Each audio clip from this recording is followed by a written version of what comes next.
Welcome to Dance to Heal. I'm your host, Jenny C. Cohen. Join me as I share stories of how dance and movement can bring healing in a way that is safe and tailored to your life. I'm a cancer survivor, mother of two, and an award-winning performer who found that movement was vital to my recovery. I created Dance to Heal Wellness and also authored the best-selling book, Outside in Recovery, Dancing My Way Back to Myself After Breast Cancer. I will bring new techniques to help you on your dance journey and healing path. Are you ready to move? Dance to Heal starts now. Welcome to this week's Dance to Heal podcast. On the agenda is talking about what I really think everyone needs to know as they finish up their cancer treatment.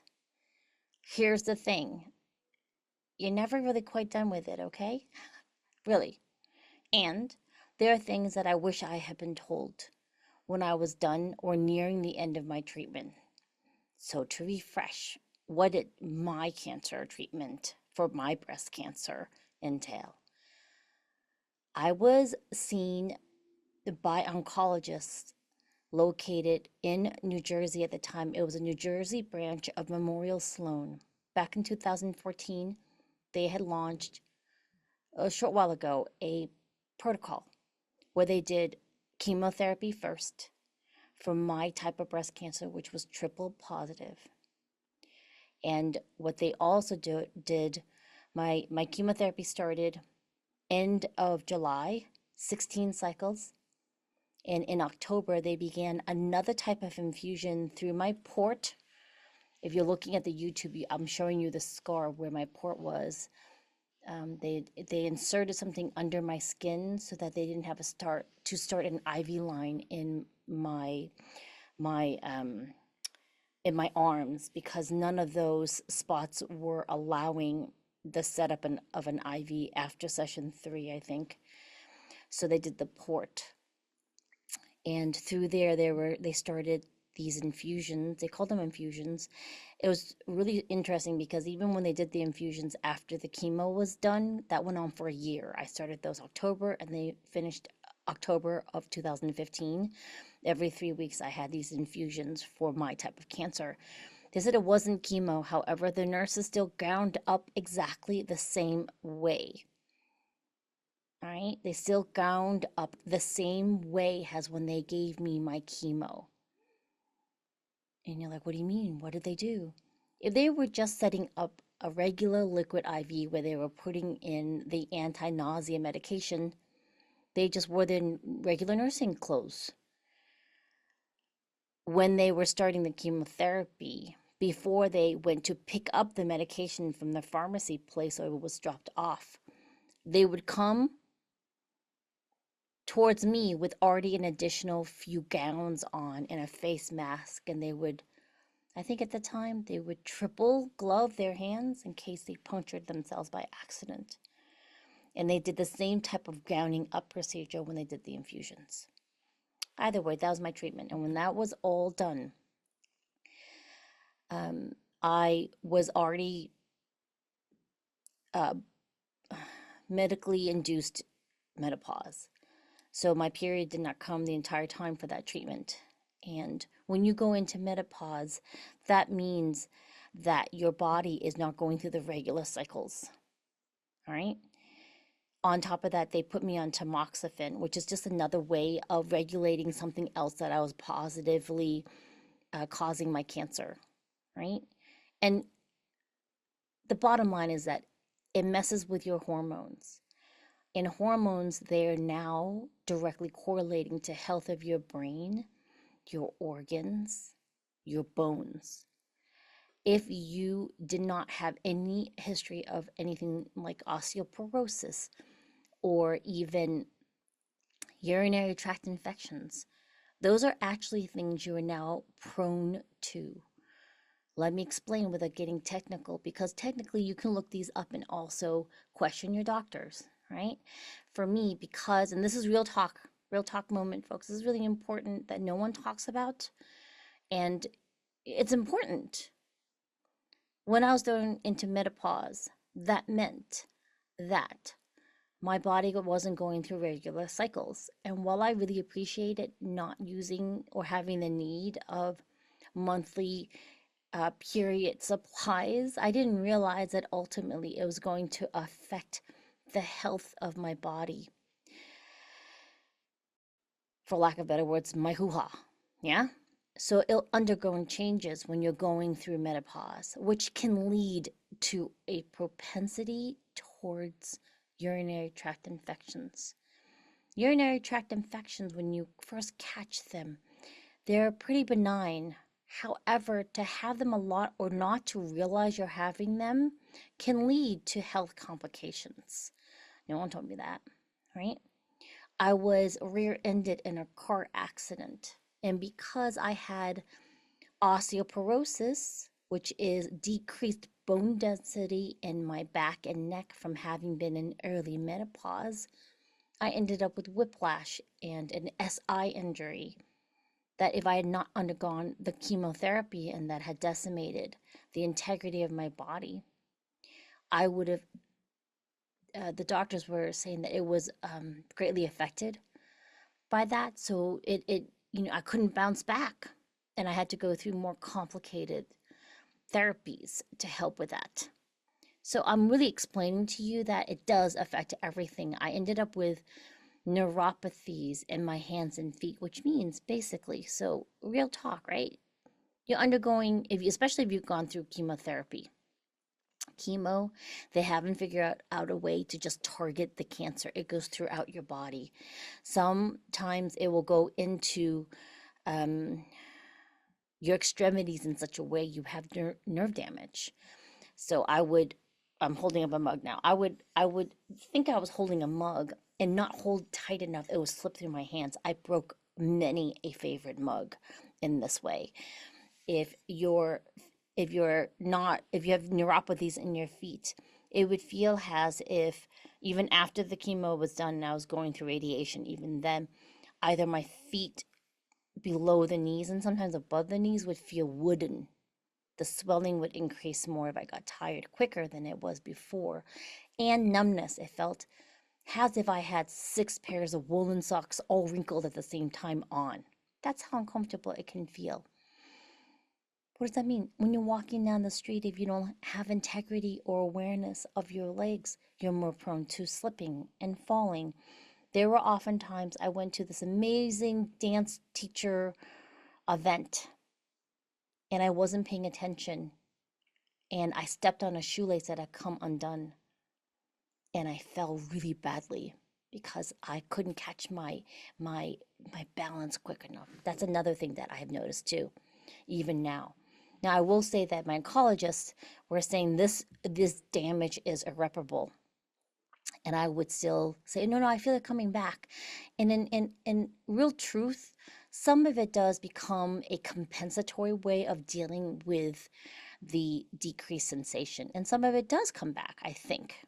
At least I've convinced myself of that, right? Another thing you want to be aware of, I'm going to come in close so you hear me.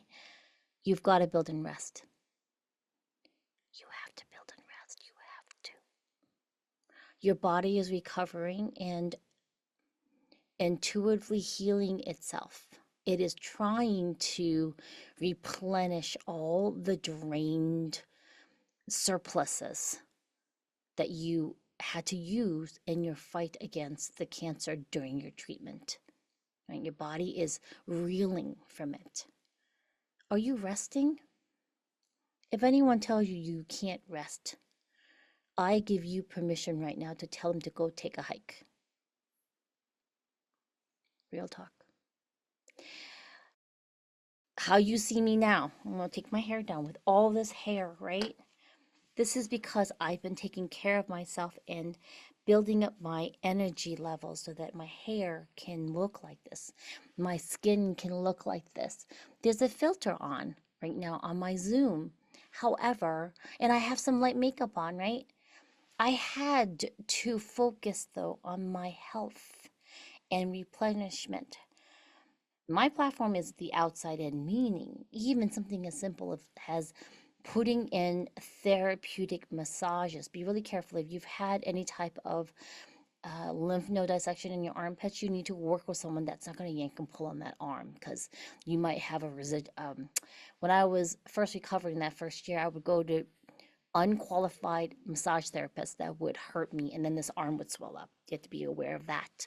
You want to be aware of your immune system being compromised. I did speak about the things that we use now, the air tamers and the air filters that we use. You still want to be aware of the need for that because your immune system is now compromised. Even something simple as skin products, you want to take care of that. How much are you hydrating? I'm going to show you my sippy cup that I got. We do subscriptions or for the cat lady. You can tell I'm showing the audience how blurred the whole front of my thing is, of my sippy cup. It's all like gone now from being washed so many times. In here, I drink always at least one of these with a pack of sugar-free. Sugar-free. You don't want more sugar in your system anymore. Sugar-free liquid IV. I drink one of these per day. I also get the liquid IV. I'm sorry, the not liquid IV, the sugar-free powder packets of the Pedialyte, the sugar-free packets, because the sugar-free bottles were costing too much money. So we got the sugar-free packets, and I'll do a packet in a bigger bottle, like twice the size of water a day. I now put, as part of my regimen for bedtime, I take magnesium glycinate pills to regulate my system. All right. What are you doing though to compute what you need? Are you doing that? You need to do that. Anytime you're recovering from an extreme situation similar to cancer, you want to be taking the time. What does my body need? Are you getting enough sleep? Restful sleep, meaning going to bed at a regular time instead of going to bed at 3 and then trying to catch the 8 hours, right? Few of us have that time. This is a truth moment. What are you doing to give your body a chance to recover? All right. I also want to take this time to invite you to the Sweet Life Retreat next week. This is the time, this is the call to action for you. We'll put in the link for registration. It's not free. Why? Why? Because if you pay for it, you'll show up. Okay? Every separate day of the retreat, different speakers will unlock for you to access their talk and interview with me. Why? Because we forget. We forget to do things like this for yourself. If you've gone through any type of cancer treatment or life treatment or extreme thing, your well is empty.